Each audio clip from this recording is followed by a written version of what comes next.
Alabama taking on South Florida. We're going to get into what we expect in this football game and then look around the SEC and college football, some other games of interest. It's time for the All-American Report. He's Mike Johnson. I'm Mick Gillispie. Roll Tide.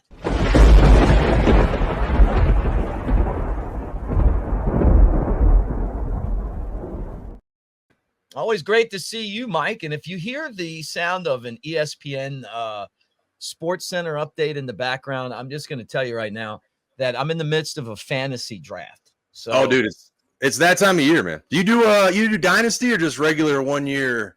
No, Dynasty in one league. I won 2 years ago. Nice little payday. Right. And then thankfully to you, I didn't win that last year, but I won your bowl pick'em. So it was like right around the time I was going to Key West, just a little payday for the road. You don't even invite me into your stuff anymore because it's so irritating when you do that. You did that with a NASCAR bet one time too, and I was so irritated, dude. I was like, man, this guy, like, you no offense to you, but like, I'll have a group of 12, and they're like, hey, let's do a pool, and I'll be like, we really need like another guy or two. Like, I'll throw Mick in here. Mick will be in this, and then like you end up winning, and everybody's like, what was that? I'm like, I don't know, like. Just out of nowhere, Mick got a horseshoe up his rear. So, it's not a horseshoe. That is not a horseshoe. It's actually talent.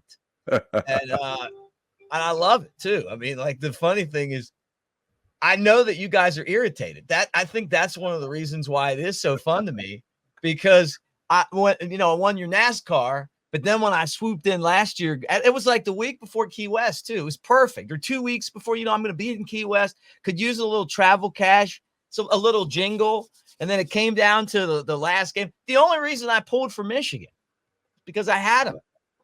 And boom, there it was. I don't blame you, man. I did pretty well. I couldn't bring it home. But it's going to be a completely different bowl season this year with all the quarterfinals and everything. So that'll be a lot of fun as well.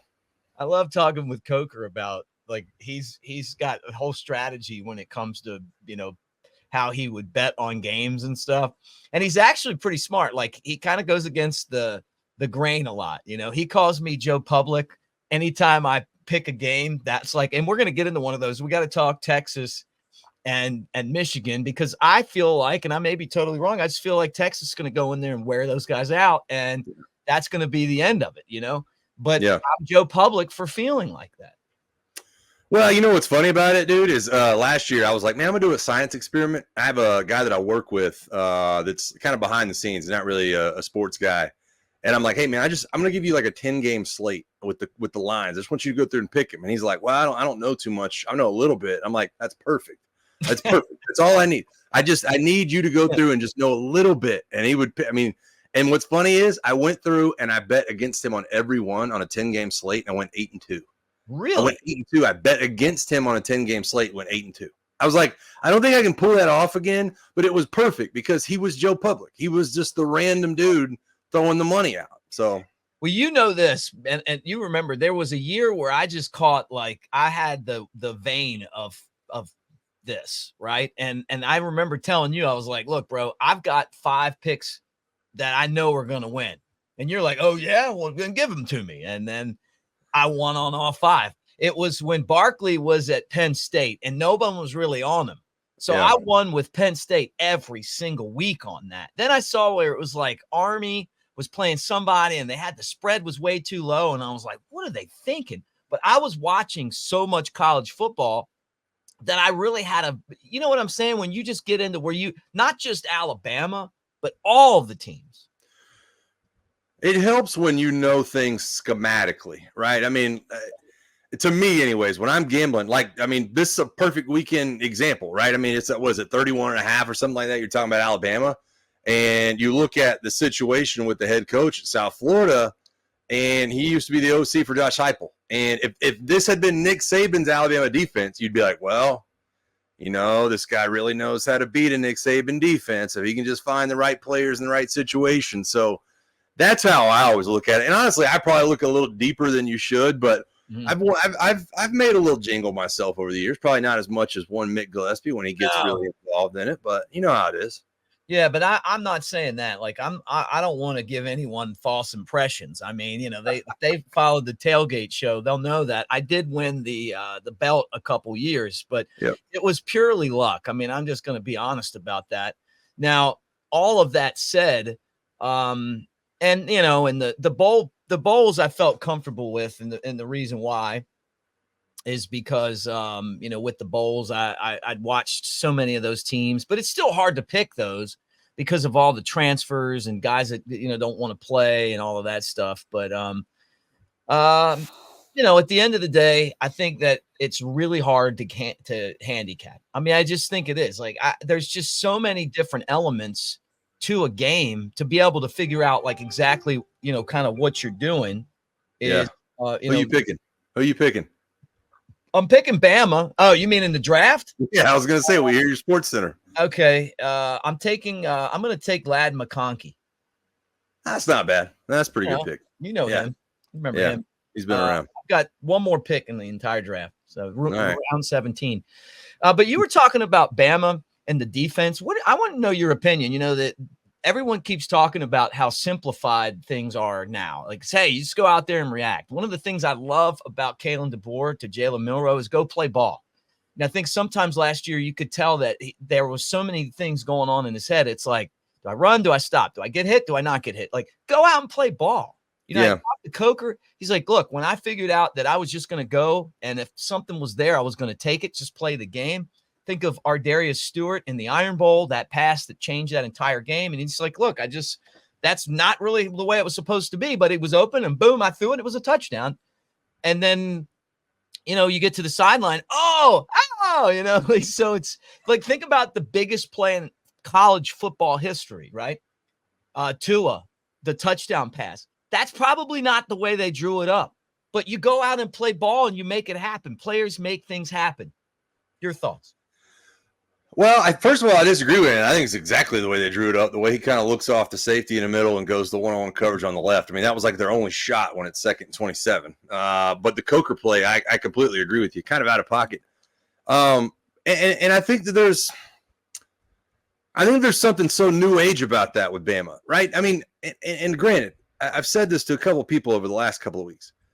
I'm not saying that Nick was, that it was the perfect way to do things, but Nick was always very regimented. Like it was always so rule driven, right? I mean, everything was, and it became foolproof because there was always an answer. When he messed up, there was always an answer, right? It couldn't be, well, next time throw this one away. It would be like, no, you missed the read, or you missed the handoff, or you didn't step with the right foot, or you didn't lead with the right shoulder. So there is a little bit of beauty in, I think, what we saw last week, and the fact that it did look like that we were allowing athletes to be athletes, and that's what Kalen DeBoer should be, right? I mean, we used to talk about, you and I, 10 years ago, 9 years ago, when we'd be talking about these games, and there'd be years when Bama wouldn't have anybody with more than like 6 sacks. It felt like, it's like, man, where are all the sacks at? And it was, I think Tim Hightower came along and had a good year here and there, but it wasn't really, it's been sporadic. The guys have been able to edge rush Alabama, which is kind of mind blowing, right? But it all comes down to they're so rule driven up front.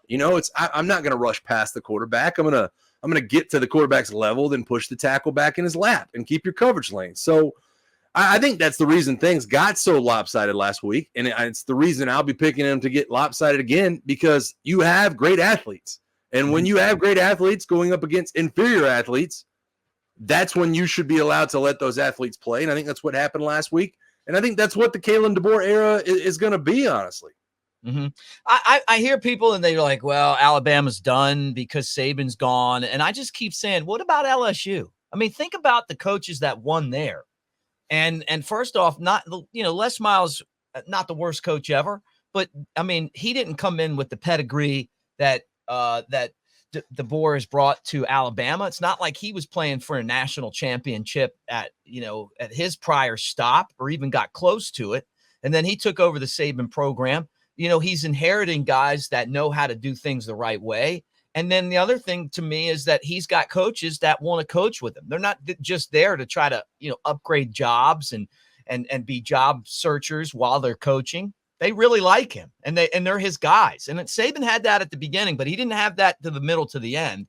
Just really amazing that he's had so much success with so many coaches that I feel like had that had agendas.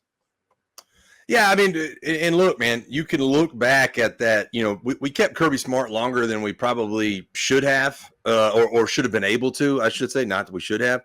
And then you get Jeremy Pruitt behind him, and you're like, man, we really knocked that one out of the park. I mean, Jeremy Pruitt's a guy that, I mean, kind of plugs right in, understands, you know, the way Nick Saban does business. And you look at the coaches under those two coordinators, and I'm talking about the guys that have been around the block, right? I'm talking about Bo Davis, Lance Thompson, even Kevin Steele, who showed his way back. I mean, those guys understood what was trying to be done. And honestly, it was a different era of football. We all have seen the changes in the last couple of years. So I'm with you, man. Once you got rid of Jeremy Pruitt at the defensive coordinator position and he left, it just hasn't been the same defense. I mean, you could look at certain categories that have been the same, but as far as just, sustained drives, the amount of 3 and outs you had after Jeremy Pruitt left, I mean, completely tumbled, right? Tosh Lapointe, Pete Golding, whoever it is.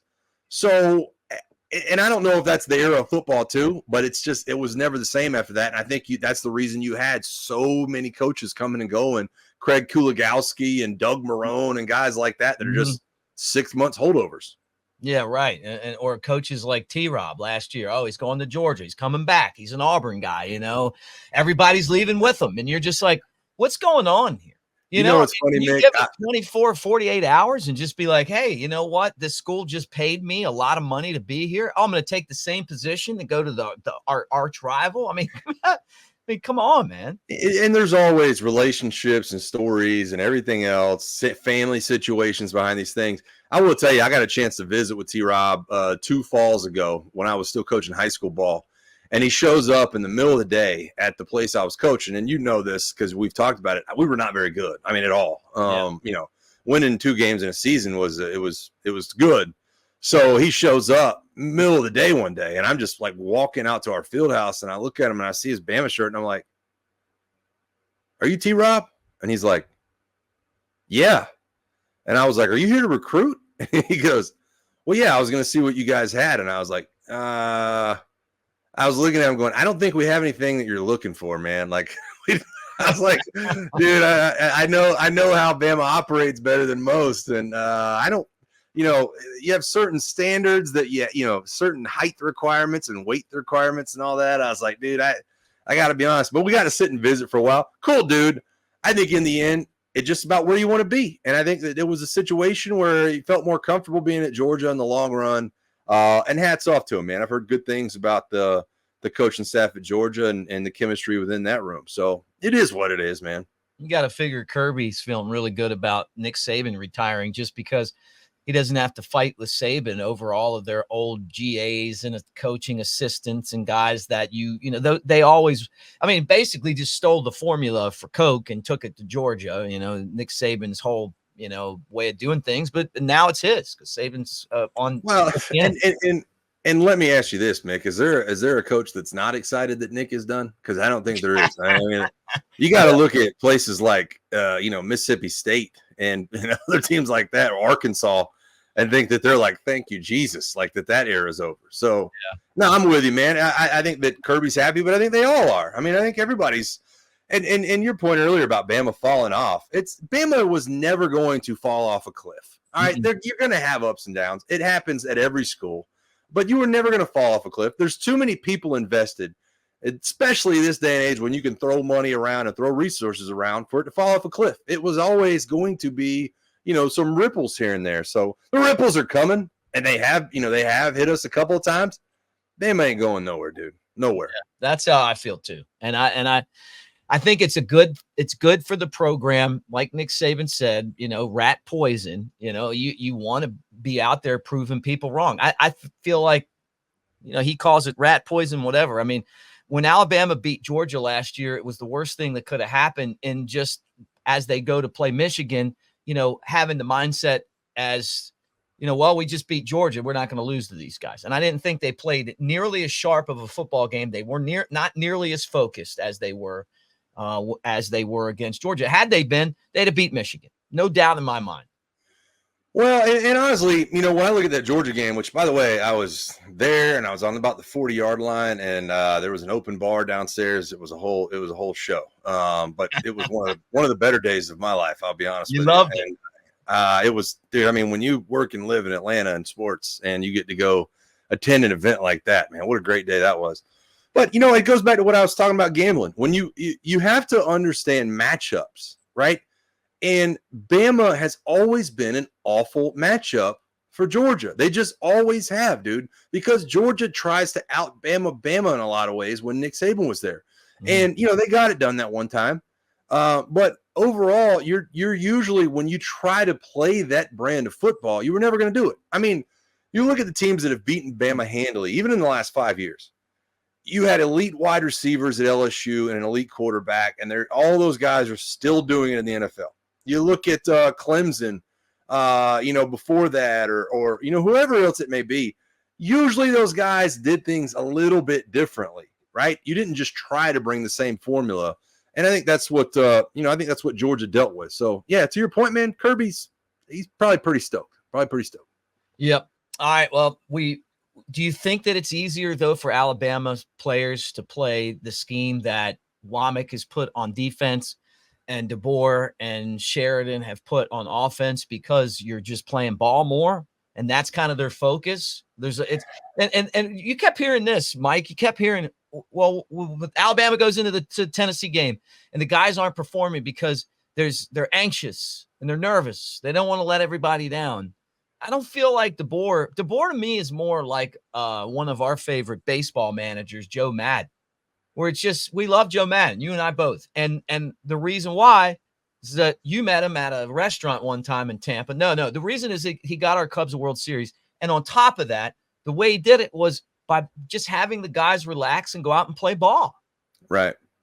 Well, and look, I think as it sits right now, Mick, I think that it is very enjoyable for players because, you know, when you are so much better athletically or talented football-wise, like I said, it's easier to go out and say, hey, look, you know, we're not going to overcomplicate this. You lock up that receiver, you follow him around the field, don't let him kind of, you know, do anything crazy, and we'll be fine. And when you have great athletes, when you have, you know, rangy safeties and twitchy guys at the corner, no matter how young they are, and you have the incredible-looking edge rushers we seem to have found, you know, over the offseason, then, you know, you can do different things like that. And I think the downside to that in the long run, Mick, is that when you get into situations where, A, other teams have just as good athletes, particularly at the skill position, or B, a team has found a really good way to scheme you defensively, I think that's when everything kind of becomes level again. Mm-hmm. I think that Nick Saban didn't let his guys play free, but he was so good at adjustments, and schematically it was kind of foolproof after a while if you knew what you were doing. So right. I think in-game adjustments are going to be massive. In-game adjustments are going to be massive, in my opinion, under Kalen DeBoer. And we saw it last week. They come out, they run 10 personnel, they're in 4 wide, they go 3 and out. They come back, they go 21 personnel, put 2 tight ends, go empty backfield, Jalen Milroe, and they run the counter G or whatever it was, and he hits his head on the goalpost. It's just it's a chess match that you'll see throughout the year because they're just they're utilizing the guys they have at their advantage right now. Oh, that's a great point, man. That's why I love talking to you. You know, just to see the adjustments that this guy's going to make. And you're right about Saban. You're exactly right. He knew how it worked for him. What worked for him is that no one was better at adjustments than Nick Saban. He's going to be able to take whatever you're doing, and as long as they follow exactly the way he wants them to do it, he knows he's going to get the results. And that's a great point. And that's why he beat Kirby all the time, because Kirby never was better than the master. The best part about it is that Kirby won, and it's because everything went against Alabama. I mean, you talk about just the luck of sports. Nothing went Alabama's way in that game, and Georgia still barely won. I mean, they came up with some plays at the end of the game. It wasn't a beatdown. It was pure luck because of injuries, right? Hey, if Alabama doesn't lose guys, they still win. And then, you know, the funny part is that last year Georgia was the one that had all the bad luck, and they ended up losing the game. So Interesting. All right. As we promised, Texas, number 3 at number 10, Michigan, longest winning streak in the country.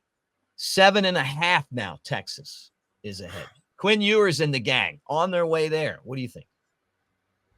I mean, I'm with you. I feel like Joe Public on this because I look at this and just say, man, this just seems to be shaping up to where, Texas is going to run in there and run them out of the gym. It just feels that way. And, Michigan not only lost a lot, from graduation and the coach and everything else, but, it doesn't become talked about until you talk about guys like Keon Sabb. They had a lot of guys leave, when Harbaugh left too. It wasn't a mass exodus, but it was always funny, around here. It's like, well, Saban retired. There's, 20 plus guys in the portal now for Alabama. What are they going to do?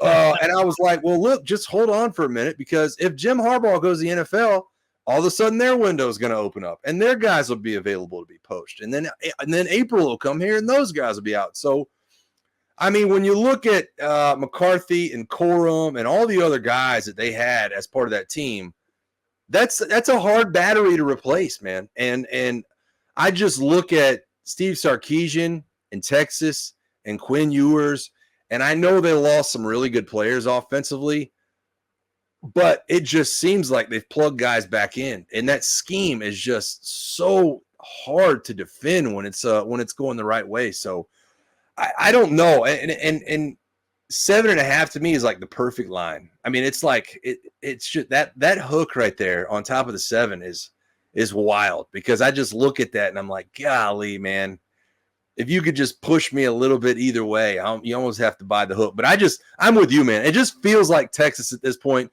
Michigan, as far as the betting public, still building on the brand of the national title, champions. I still think it's the same team, man. And I think Texas is hungry.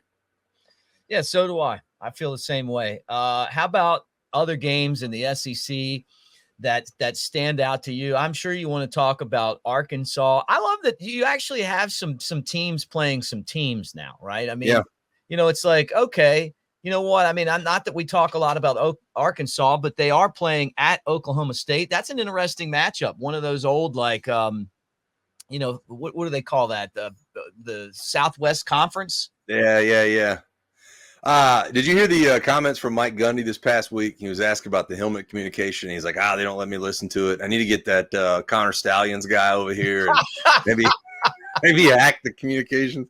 Man, that was funny, man. No, this is a unique. You know why this is a unique game? It's the head coaching personalities. Not only that, but you have two programs that really, strangely enough, have a lot of financial backing. I mean, both of these programs, when you look at it, you look at Walmart and Tyson Foods at Arkansas, and you look at T. Boone Pickens at Oklahoma State, and it's just like these guys randomly just have these billionaires backing both these programs and a little bit crazy head coaches, right? So it's kind of a fun matchup, man. But, Oklahoma State, when you look at this game, I really think if this had been a nighttime game in Oklahoma State, that I'd be like, man, that's going to be tough. The crowd's going to be rocking. Arkansas might get just run out of that place. It just feels like Arkansas was born to play noon games. You know what I mean? Like, it just feels like Arkansas is like, thank you, God, it's a noon game. Like, you got Sam Pittman that just wants to, sweat his way through it and play a noon game and maybe go crack a beer afterwards. So I think the line on this one's, I don't know, what is it? It might be the same. Is it 7.5? 7.5. Yeah, I mean, I don't know, Mick.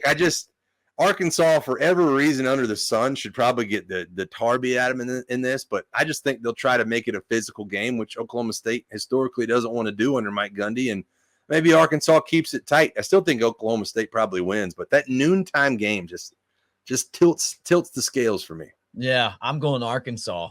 Give me the points, man.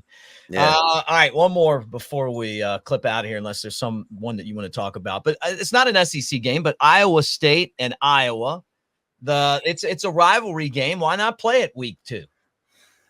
I've always loved that they do that too, man. I mean, I'll be honest with you. I don't know a lot. I mean, we've talked about the changes that Kirk Ferentz has made, and how this offense has opened up just a little bit.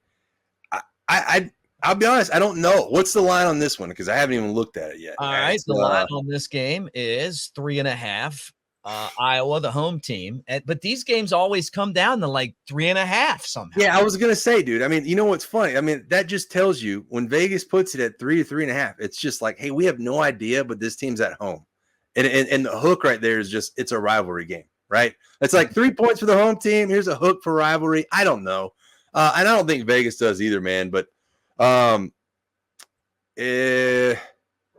guess if you're gonna hold my feet to the fire, man, I think that toughness and physicality tend to win out in these things a lot. But man, I don't know, man. I would probably take Iowa if I had to take somebody, but I really don't. Toss up to me. All right, I lied. 2 more I want to ask you about in the SEC. South Carolina at Kentucky. So the SEC schedule officially starting. Man, I'm a huge believer in Brock Vandagriff at Kentucky. Followed his career when he was at Georgia. I really think they hit a home run as far as him being a transfer. And look, man, I think the world of Beamer over there at South Carolina, but that's just a team that just, for whatever reason, in big SEC games, just never seems to really get it done. It's a 10 points for Kentucky. Yeah, man. I mean, give me Kentucky in this. This just seems like you'll. Yeah. Joe Public over here. I'll take the 10. Yeah. I mean, give me Kentucky in this whole situation. This just screams like Brock Vandagriff coming out party to me, and him having a good weekend. All right. Last one. Cal against Auburn last year was so bad. I don't even want to talk about it. Mississippi State and Arizona State. You know, I've spent time spring training out in Tempe. And that was a random game of all time, Mississippi State and Arizona State. Yeah, Jesus, so terrible. But that's what's cool about it. And that now with, since the late great Mike Leach, we don't pay as much attention to Mississippi State, but new coach and a 1-0 record. I mean, you know what's funny, dude, is like I had a Mississippi State fan ask me my opinion on Mississippi State like 3 weeks ago. And I was like, if anybody walks up to you and tells you they know anything about Mississippi State, they are completely full of crap.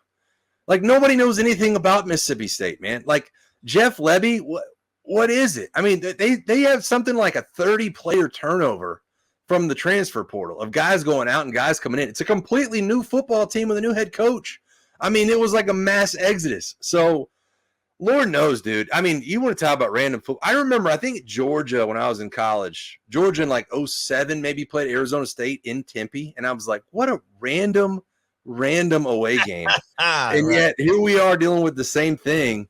The good news is, man, if you lost your money on our first 4 or so, you can just wait till this one comes around and see if you can, bet back against it. But I have no idea what Mississippi State is, but something just tells me to lean into it and ride Mississippi State because there's so many unknowns. Vegas knows they're unknowns as well, right? Vegas knows that they don't know anything about Mississippi State for sure. So it's like, 5.5 sounds good. Yeah, lean into it, man. Maybe they're really good. Maybe they go handle business out in Tempe at 11 p.m. or something. That's interesting. All right, Mike. Thank you guys. You know this show, the All-American Report, is for subscribers only, and you guys get in the go on the message board. Anything you want us to talk about, hit us up on the message board, and we'll do that next week. Have a great weekend, Mike. Roll Tide. Roll Tide.